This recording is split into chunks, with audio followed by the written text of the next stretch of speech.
Mu'allif rahimahullah ta'ala yanfa'ana bihi wa bi'ulumihi wa bi barakati ulumi fid dharain amin amin ya rabbal alamin. Al-Fatiha hadratina bil Mustafa Rasulillah Muhammad sallallahu alaihi wasallam sumayruh al-alim al-fadil wal hammam al-amil al-syekh Muhammad Nawawi bin Umar al-Jawi al-Bantani wal hadratuh lihjatil Islam Abi Hamid Muhammad al-Ghazali rahimallahu ta'ala bi barakatil Fatihah. أعوذ بالله من الشيطان الرجيم بسم الله الرحمن الرحيم الحمد لله رب العالمين الرحمن الرحيم مالك يوم الدين إياك نعبد وإياك نستعين اهدنا الصراط المستقيم صراط الذين أنعمت عليهم غير المغضوب عليهم ولا الضالين. Bismillahirrahmanirrahim. Kita lanjut pada pertemuan yang kemarin yang telah lalu bahwa disebutin kalau kita menuntut ilmu harus punya tujuan-tujuan yang jelas ya. Jangan sampai tujuan-tujuan itu melenceng daripada apa yang diajarkan daripada oleh para ulama. Salah satunya adalah kita dituntut ketika kita menuntut ilmu tujuannya adalah dengan niat beroleh hidayah Allah Subhanahu wa taala. Pengen ngilangin kebodohan buat diri kita, juga kebodohan buat masyarakat sekitar kita, dan kepengen mendapatkan atau menggapai ridhonya Allah Subhanahu wa taala. Maka disebutin lagi walakin yang bagi, bismillahirrahmanirrahim, walakin yang bagi, akan tetapi yang bagi sepantasnya, sudah sepantasnya, sepatutnya, walakin yang bagi akan tetapi sepatutnya, apa yang patut, yutlabu lakal ibadatu ma'al ilmi, sepatutnya yakni dituntut laka bagimu apa al ibadatu ibadah, beribadah ma'al ilmi, disertai dengan ilmu. Jadi kalau kita udah dapat ilmu nih, udah belajar ilmu, maka harus dibarengin dengan ibadah. Ibadah-ibadah yang kita lakukan juga harus disertai dengan ilmu, kudu berdampingan. Wa illa, jika tidak, maksudnya jika misalnya ibadah tanpa dibarengkan dengan ilmu, atau kita nuntut ilmu tapi kagak beribadah, karena ilmu habaan mansuro, maka ilmumu itu habaan mansuro, itu bagaikan debu-debu yang bertebaran. Artinya ilmu yang kita pelajari, yang kita dapatkan itu menjadi sia-sia kalau tidak pakai ya, diamalin. Karena apa? Fa'inal ilma bimanzilati syajarah wal ibadata bimanzilati tamratin. Sesungguhnya ilmu itu bimanzilati syajarah, sama bagaikan sebuah pohon. Jadi ilmu itu diibaratkan seperti pohon. Wal ibadah bimanzilati tamrah, sedangkan ibadah itu diibaratkan seperti buah-buahnya, min samaratiha, dari pohon tersebut. Jadi pentingan pohon apa pentingan buah? Duluan pohon apa duluan buah? Ayo, duluan pohon. Pohon kalau kagak ada buah kagak ada pohon ya. Jadi harus berdampingan.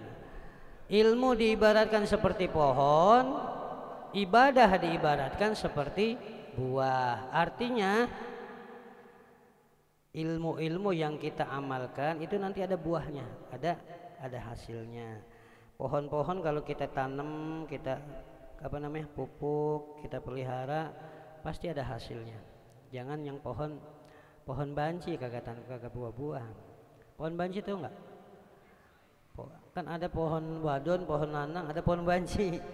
Kalau pohon lanang sama pohon wadon kawin bisa berbuah, tapi kalau pohon banci kagak bakal berbuah. Kudu dikawinin. Fayajibu alaika, maka oleh karena itu wajib atasmu awalan, pada tiap pertamanya, wajib atasmu untuk pertama kali awalan pada tahap awalnya. Apa yang wajib? Anta arifal ma'bud summa ta'buduhu. Apa yang kita wajib itu? Wajib kita anta arifa, untuk ngenalin siapa? Al ma'buda, kepada zat yang disembah. Wajib bagi kita pada awalnya pertama-tama adalah mengenal zat yang kita sembah nih. Baru kemudian summa ta'buduhu, setelah kita kenal zat yang kita sembah baru kita menyembah. Jangan, nah gini, kebanyakan gini nih. Bedanya orang yang berilmu dengan orang yang tidak berilmu. Nih, orang yang berilmu walaupun fasik itu lebih utama ketimbang orang ahli ibadah. Orang ahli ibadah tapi kagak punya ilmu. Ya, ahli ibadah itu maksudnya sholat mulu sholat, zikir mulu zikir, apa bae dikerjain, pokoknya ibadah apa rajin macam, tapi kagak pakai ilmu.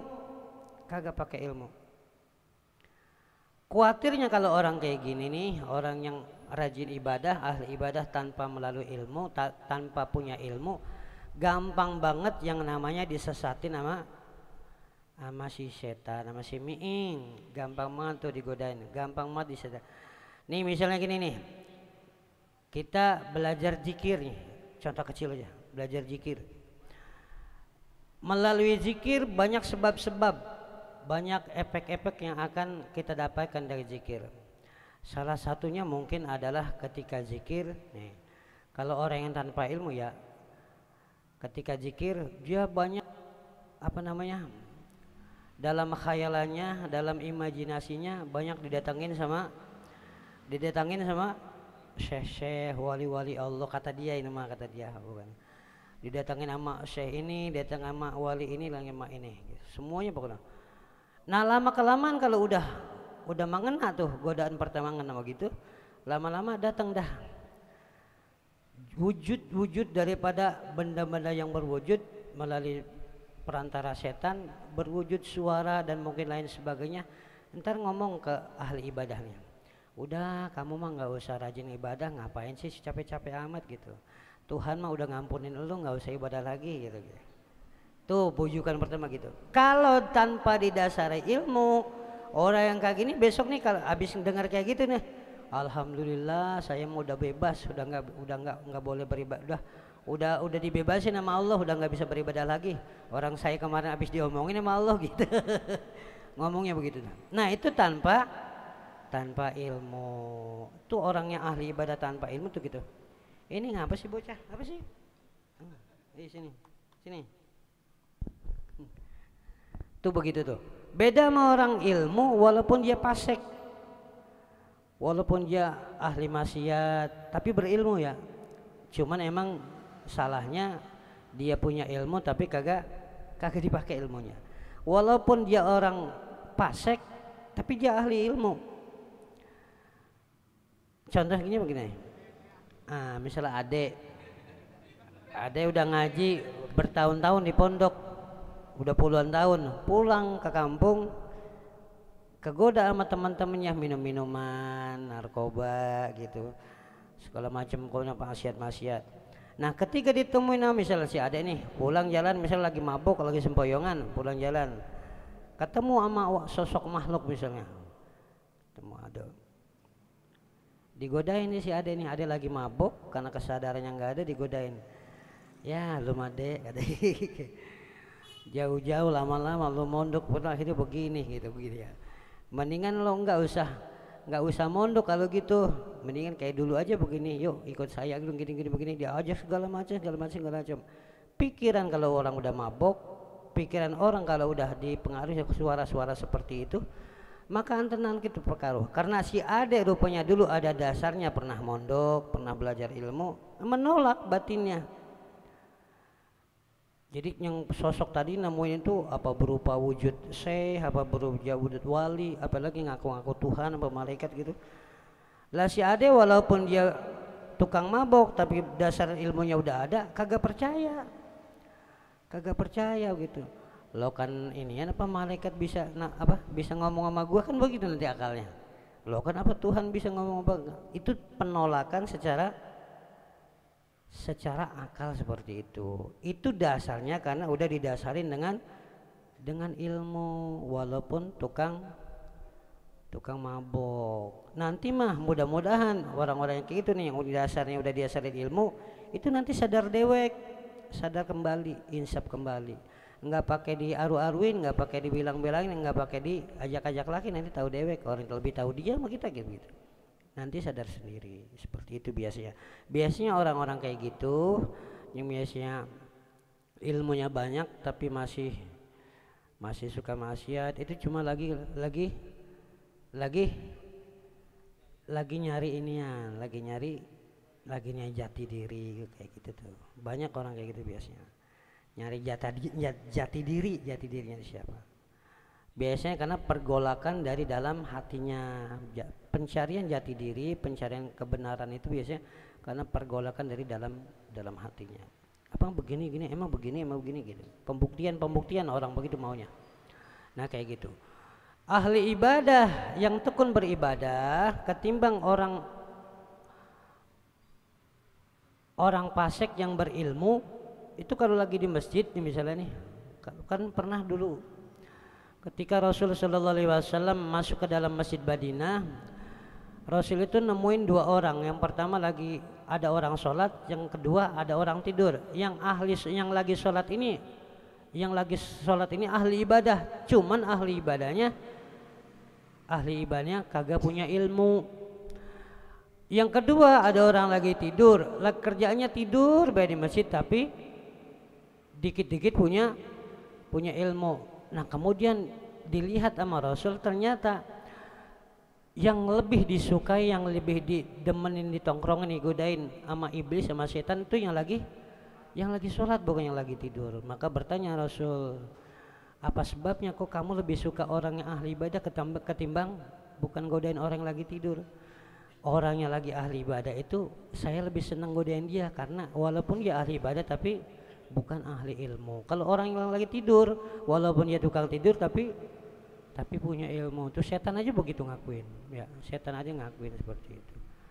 Jadi keutamaan orang yang ahli ibadah, walaupun dia ahli ibadah tapi tanpa ilmu, itu lebih unggul orang yang fasik tapi ahli ilmu. Tapi biasanya mudah-mudahan orang yang berilmu mah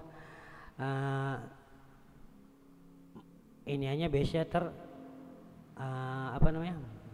terfilter ya, maksiat yang pokoknya kelakuan maksiat yang dia lakukan biasa terfilter. Kadang-kadang ya kagak kayak benar-benar orang yang enggak punya ilmu, bisa begitu.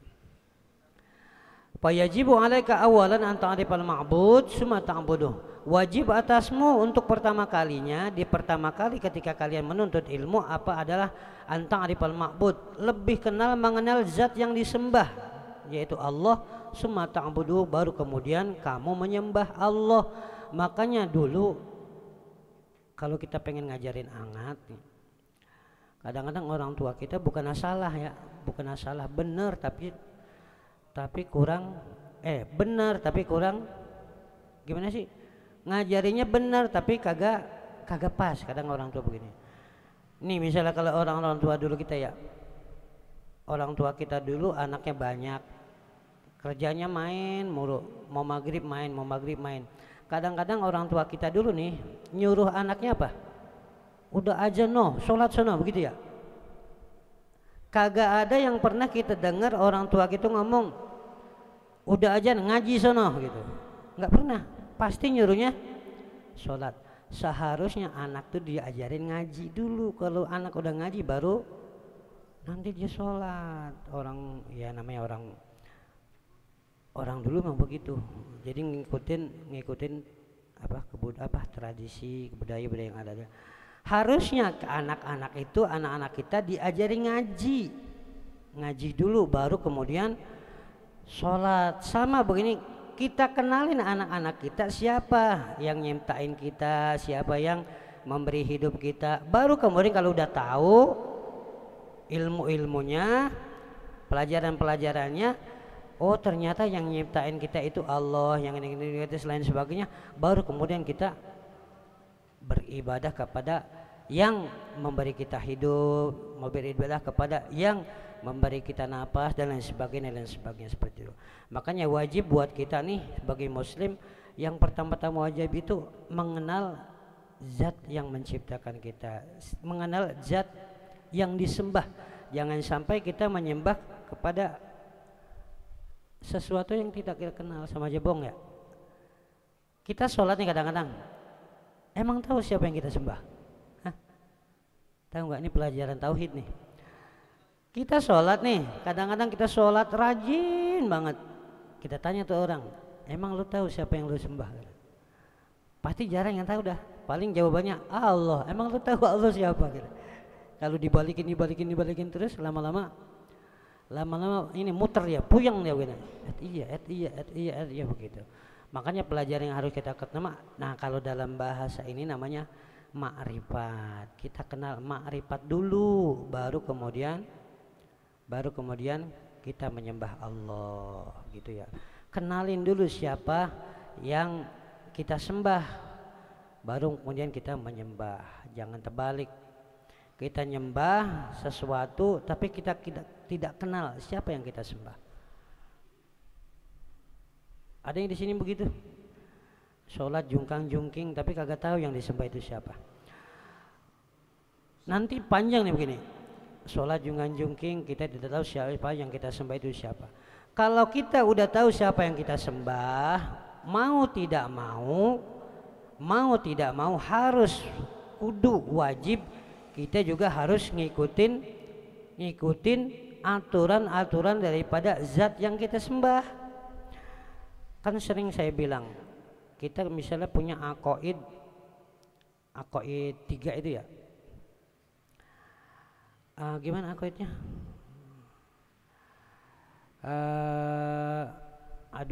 Dia apa aqaid? Kita percaya, kita ridho Allah sebagai Tuhan kita ya. Kita ridho Nabi Muhammad sebagai Nabi kita. Kita ridho Islam sebagai agama kita. Itu aqaid itu namanya. Aqaid orang Islam tuh kita ridho Allah sebagai Tuhan kita, ridho kepada Nabi sebagai Nabi Muhammad sebagai Nabi kita, ridho agama Islam sebagai agama kita. Gimana sih bunyi aqaidnya? Raditu billahi rabban wa bil islami dinan wa bi Muhammadin nabiyan. Itu aqaid, itu penting. Kalau kita udah meyakini aqaid itu, kita nih udah ridho kalau Tuhan kalau Allah sebagai Tuhan kita. Keridoan kita itu kita ridho enggak ngikutin aturan-aturan Allah. Kalau kita udah ridho sama ketentuan Allah, ridho sama keputusan Allah, ridho sama takdir Allah, barulah kita disebut sebagai orang yang ridho kepada Allah. Kalau orang yang sudah ridho kepada Allah, baru kita udah ridho di sama Allah, baru kemudian Allah ridho sama kita. Jangan dibalik. Kadang-kadang kita kebanyakan begini, mudah-mudahan Allah ridho sama gua. Ada yang nggak begitu? Mudah-mudahan Allah ridho sama saya gitu.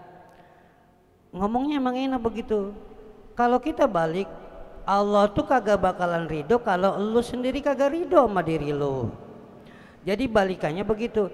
Kita ridho sama diri kita sendiri, kita ridho sama Allah sebagai Tuhan kita, baru kemudian ridhonya Allah itu turun.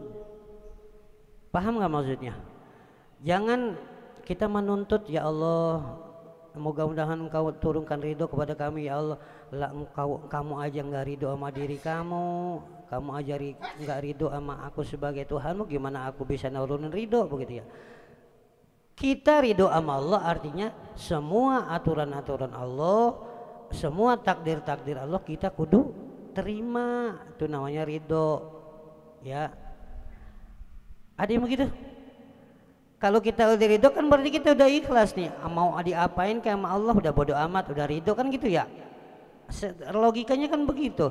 Kita udah ridho nih sama pacar nih, ya udah ambil dah duit gua segini, dompet gua segini, ambil gua ridho kan begitu kan. Kita udah ridho sama Allah kayak gitu tuh. Ridho sama Allah artinya kita udah ridho sama takdir Allah, nerima sama keputusan, artinya ridho. Kita udah ridho sama diri kita sendiri, keputusan Allah, ketentuan Allah yang ada pada diri kita, yang ditetapin buat diri kita, kita ridho nih. Mau nanti kita miskin ke, mau kaya ke, mau melarat ke, mau ganteng ke, mau jelek ke, itu namanya kan takdir Allah, keputusan Allah. Kita ridho, berarti kita udah ridho sama Allah. Kalau kita udah ridho begitu, nanti ridhonya Allah pun turun sama kita begitu. Berat emang. Makanya rukun iman ada berapa sih? Ada 6 ya. Iman kepada Allah, iman kepada malaikat, kepada Rasul, kepada kitab, pada hari akhir, terakhir kepada takdir Allah baik. Dan harusnya yang jadi urutan pertama itu iman kepada qadarnya Allah. Kudu iman qadarnya dulu. Kalau kita udah iman, percaya, yakin, ridho sama takdir Allah, ntar belakangannya yang namanya ridho sama Allah, yang namanya ridho sama Rasul, yang namanya kitab dan lain sebagainya, itu gampang. Jadi kudu dibalik, harus punya prinsip. Yang tadinya rukun iman 6, sekarang yang dari atas kita ke bawah, kita ke bawahin, yang dari bawah kita ke atasin gitu.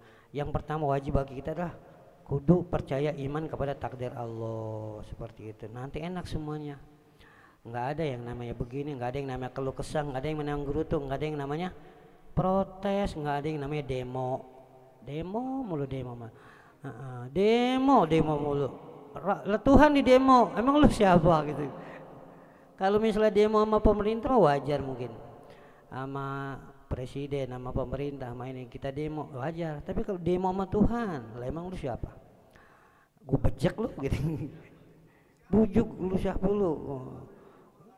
Iya, lah Tuhan di demo. Emang Tuhan siapa?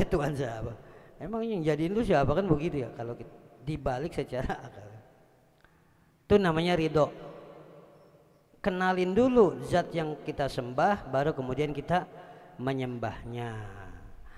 Wa kaifa ta'budu man la ta'rifuhu bi asma'ihi wa sifati dzati. Nah, ini caranya. Gimana kita cara nyembah Allah? Gimana cara kita ngenalin zat yang menciptakan kita, zat yang kita sembah itu, cara ngenalinnya gimana? Wa kaifa ta'budu, bagaimana kamu bisa menyembah man kepada zat la ta'rifuhu yang engkau tidak kenal,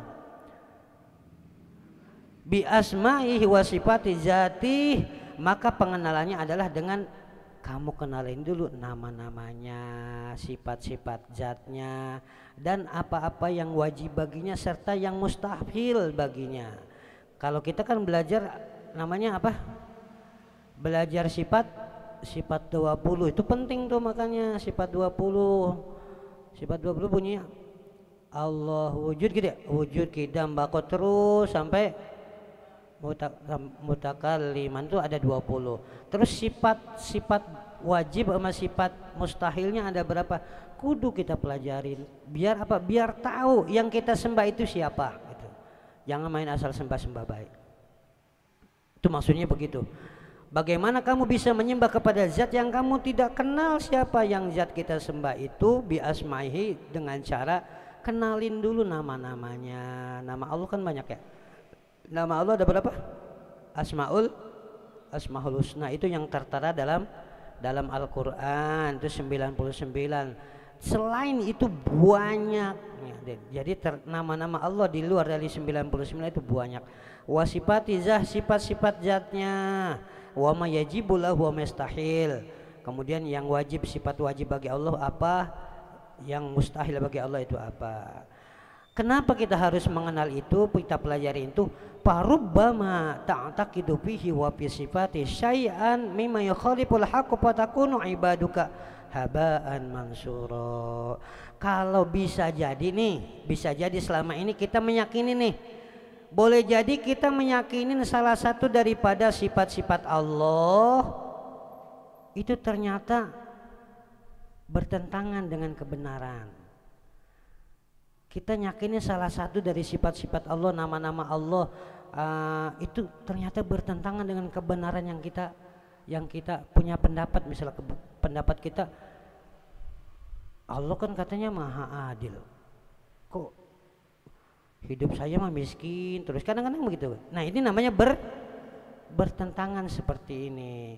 Kalau udah kita meyakinin kayak gitu, patakunu ibadatuka haba'an mansura. Kalau kamu punya keyakinan seperti itu, kamu anggap bahwa salah satu perkara yang bisa bertentangan ternyata sifat-sifat Allah, nama-nama Allah dan lain sebagainya itu ada yang tidak ada yang ini kagak bener nih, ada yang kagak beres ini menurut kita.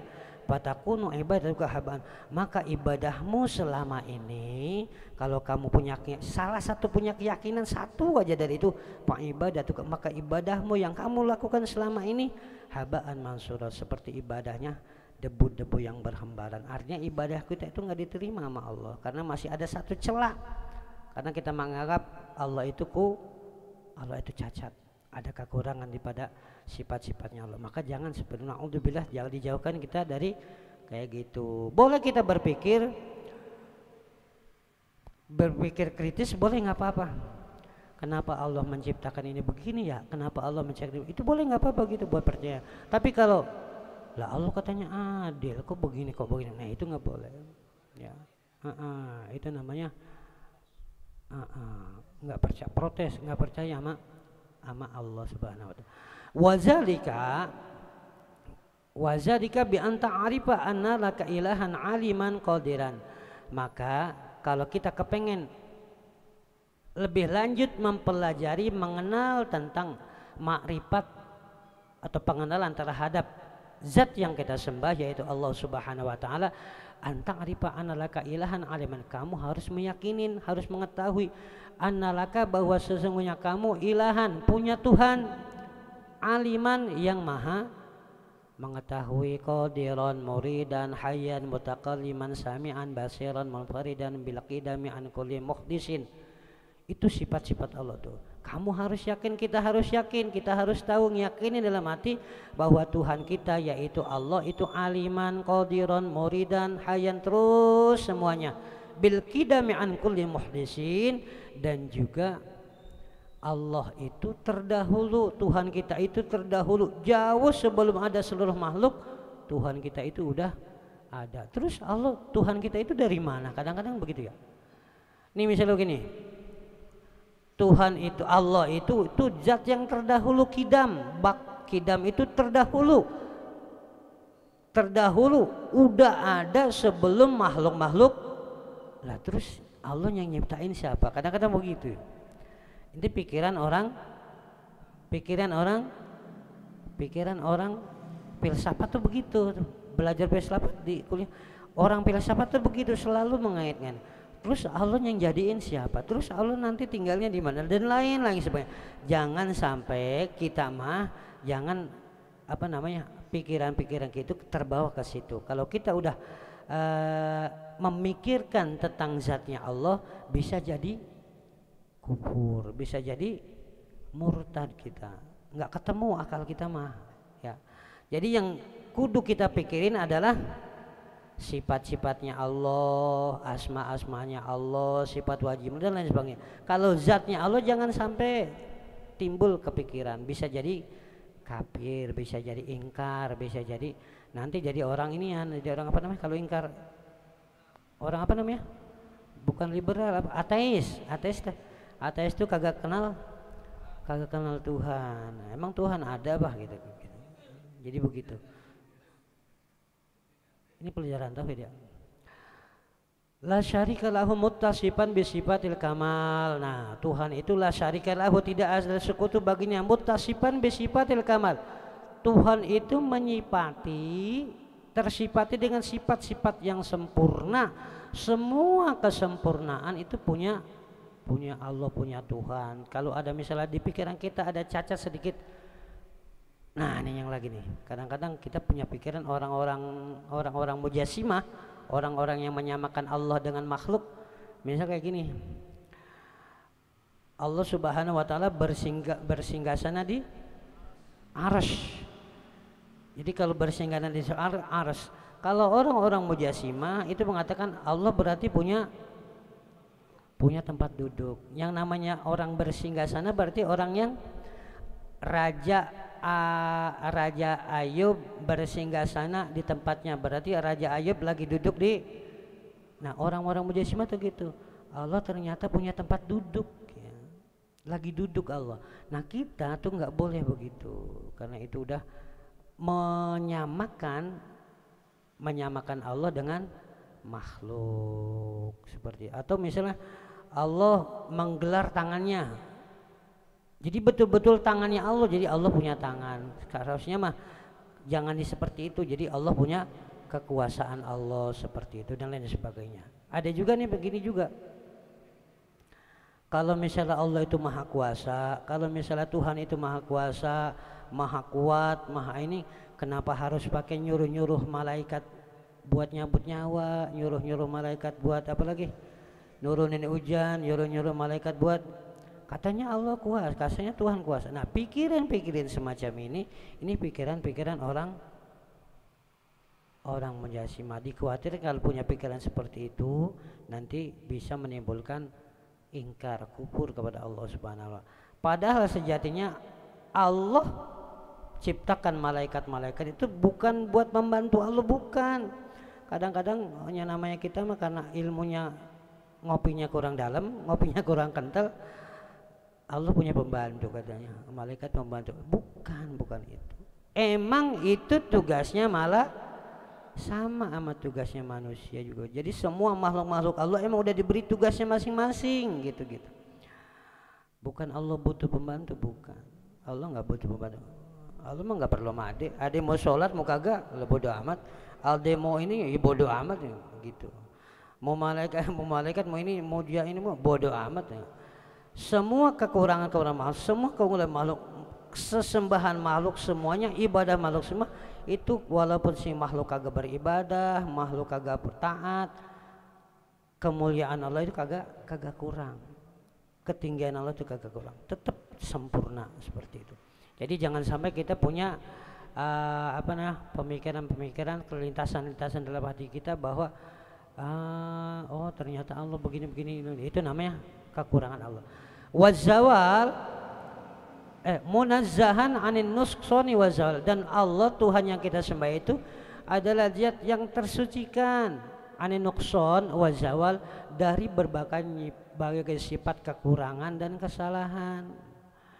Allah itu enggak maha kurang.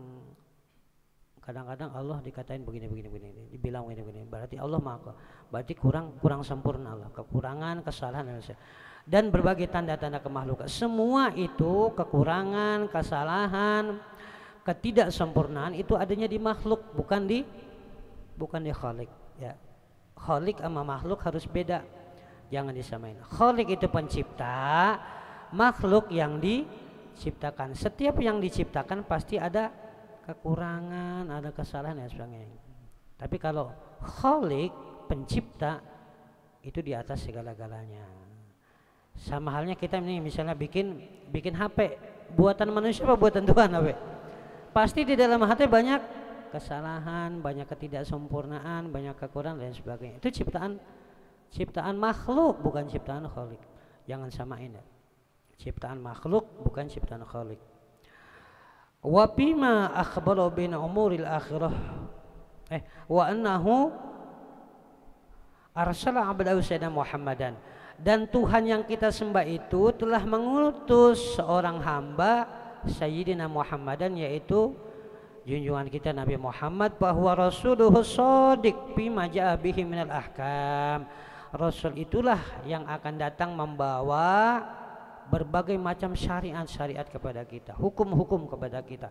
Wa bima akhbara bihi minal umuril akhirah, dan Rasul nanti akan yang menjelaskan, mengabarkan kepada kita tentang perkara-perkara akhirat melalui hadis-hadis Rasul, kal hasyar wan nasr wal azabil qabri, seperti urusan-urusan kumpulnya kita di padang mahsyar, kumpulnya kita dihimpunkan kita nanti, makhluk ini dihimpunkan semua ketika hari kiamat, azab-azab kubur, pertanyaan munkar nakir, itu kabar-kabar yang akan dibawa Nabi, dan itu memang harus kita kita yakini kebenarnya bahwa Nabi kita itu mengabarkan ini emang benar, bukan dari hawa nafsunya tapi dari wahyunya Allah Subhanahu wa taala.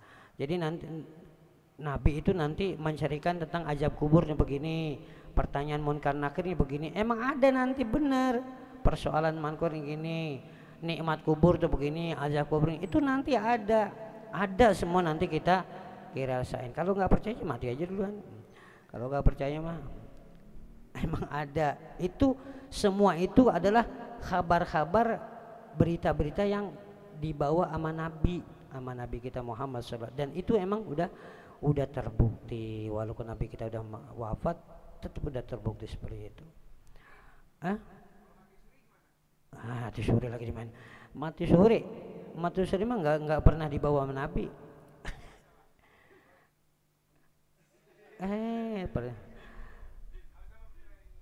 Mati suri mah jenis mati namanya. Kalau masalah itu tertera dalam Quran hadis, bukan dibawa oleh hadis-hadis. Mati emang udah ketentuan itu mah, mati mah udah apa namanya? Nggak disiksa.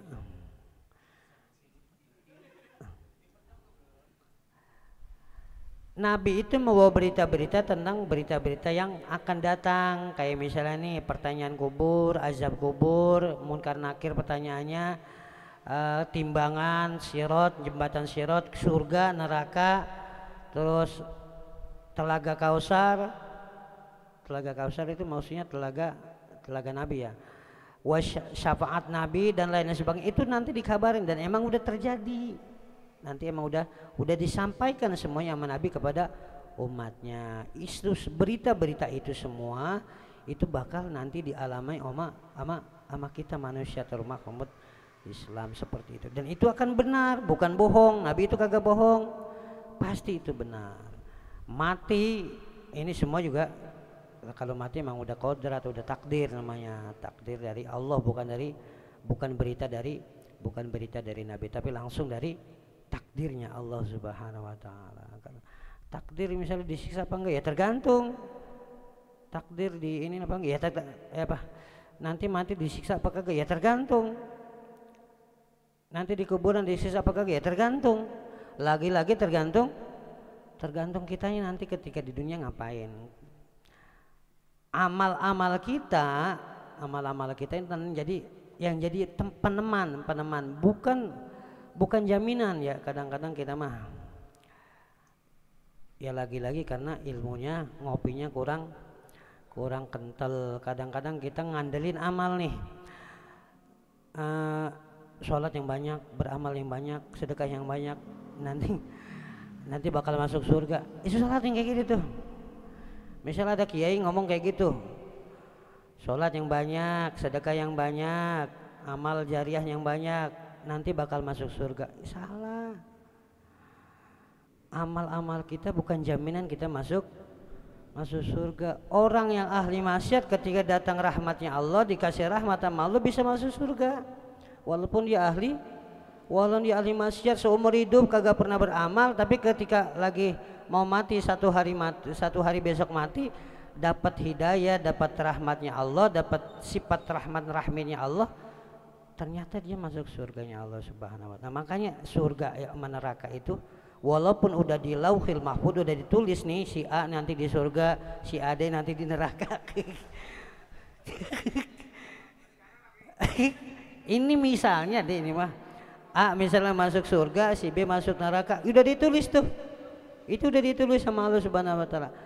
Tetapi nanti bisa jadi karena takdir itu ada dua jenis. Takdir mubrom sama takdir mu'allaq ya. Benar nggak? Takdir mu'allaq sama takdir mubrom. Nah, ada yang takdir bisa dirubah, ada yang takdir nggak bisa dirubah, kayak mati. Ya, mati itu kagak bisa dirubah. Umur, rezeki, nah, itu nggak bisa dirubah. Tapi kalau misalnya besok masuk surga neraka, itu bisa dirubah. bisa dirubah. Melalui apa? Ya melalui rahmatnya Allah Subhanahu wa Ta'ala. Bukan amal-amal kita, bukan amal kita. Maka jangan punya perasaan amal kita banyak, ibadah kita banyak, sedekah kita banyak, pasti saya mau masuk surga. Enggak, bukan jaminan. Yang menjadi jaminan kita masuk surga adalah sifat berkat rahmatnya Allah Subhanahu wa Ta'ala. Ya, boleh kita beramal banyak sebagai inian kita, penyemangat kita dalam hidup, apa namanya, sebagai acuan kita di dalam hidup ini. Kita beramal sebanyak-banyaknya dengan harapan mudah-mudahan amal kita itu mendapat ridho dari Allah Subhanahu. Sebab amal yang diterima oleh Allah Subhanahu wa Ta'ala itu amal yang mendapat ridho, bukan amal banyak tapi kagak dapat ridho. Amal dikit walaupun diridhoin sama Allah itu bakal jadi hitungan nanti di yaumil akhir. Amal banyak diterima sama Allah tapi kagak dapat ridho. Banyaknya amal belum tentu diterima sama Allah. Diterimanya amal belum tentu diridhoin sama Allah. Tapi kalau amal diridhoin sama Allah udah pasti diterima ya. Bisa dibolak-balik gitu. Amal yang diridhoi itu walaupun sedikit tapi diterima. Tapi kalau amal yang kagak diterima sama Allah walaupun banyak kagak diridhoin sama Allah. Berarti amal walaupun sedikit kalau Allah ridho itu pasti diterima. Amal banyak kalau Allah kagak ridho itu kagak diterima sama Allah. Jadi diterimanya amal itu tergantung ridhonya Allah, kayak gitu ya. Berat ya. Jadi kita mah makanya nggak usah nuntut, ya Allah saya kepengen masuk surga ya Allah, nggak usah nuntut gituan. Ya Allah saya pengen masuk neraka ya. Ada yang gitu? Orang gila kali ini. Ya Allah saya pengen masuk neraka ya Allah. Ada kayak gitu. Ada. Ulama zaman dulu tuh ada. Dia bilang begitu karena ada asalnya. Ternyata ya Allah saya mah pantas masuk neraka ya Allah karena dosa saya banyak, amal kagak ada dan lain sebagainya. Tapi saya nggak kuat di neraka ya Allah, mendingan surga aja. Begitu biasanya. Ada alasan-alasan gitu. Masuk neraka nggak kuat, masuk surga kagak pantas. Nah begitu. Imam Busyairi itu seperti itu. Atau Imam Abu Nawas itu seperti itu doanya. Nah, ilahilas gitu ya. Dari itu kayak gitu. Orang-orang sufi itu begitu tasawuf. Jadi ngetuk Allah, minta belas kasih Allah tuh dengan doa-doa seperti itu. Bukan ya Allah saya pengen surga ya Allah. Emang surga punya Allah gitu. Emang Allah punya gitu. Minta rahmat kasih sayangnya Allah begitu aja, biar amal-amal kita diridhoin, terus diri kita diridhoin sama Allah Subhanahu. Kalau Allah udah ridho sama diri kita, amal-amal kita udah diridhoin sama Allah, enteng deh kesononya. Kesononya menapaknya itu gampang, enteng gitu. Ya mau nggak mau, masa kalau udah kayak gitu masa kita kagak dimasukin surga malu kan begitu ya. Pasti ada hitung-hitungannya. Kayak gitu. Paham nggak maksud ini? Jadi jangan minta sama Allah yang macam-macam. Nah, minta kaya nggak apa-apa. Minta kaya, minta apa aja minta nggak apa-apa. Allah mah ini kok maha mendengar, maha menerima. Tapi belum tentu maha meridhoi ya gitu. Iya Allah mah maha mendengar, maha menerima. Semua permintaan hamba itu diterima, didengar. Tapi belum tentu diridhoin begitu baik. Sebanyak-banyaknya kita meminta sama Allah nggak apa-apa, ditampung sama malaikat pencatat amal gitu. Oh ini si ada ini mintanya banyak banget, amalnya mah kagak ada ya. Kan begitu kadang-kadang. Ya Allah nih ada hambamu begini, amalnya kagak ada, maksiat mulu. Tapi dia pernah ini Allah pernah nolongin saudaranya yang kagak punya apa-apa, ngasihnya cuma sepotong roti doang, tapi dia ikhlas, itu diterima tuh kadang-kadang yang begitu. Ya, kadang-kadang begitu yang diterima. Ya Allah, dia mah maksiatnya banyak, ibadahnya kagak apa-apa, tapi ketika di jalanan dia buang beling di jalanan supaya tujuannya buat kagak beling itu jangan nginjek orang-orang. Itu ternyata diterima amal yang kayak gitu. Itu yang bikin dia masuk. Bukan amal dibanyak-banyakin, sedekah dibanyak-banyakin, tapi banggain nih kalau kagak ada gua mah kagak ini nih, begitu. Ada yang begitu banyak. Wallahu a'lam bishawab gitu ya. Kita lanjut. Dulu kemarin saya nyampaikan ya. Jadi ilmu harus ada amalnya, harus ada ibadahnya, disertai dengan ibadah. Wallahu a'lam bishawab. Subhanakallahumma wa bihamdika asyhadu an la ilaha illa anta astaghfiruka wa atubu ilaik.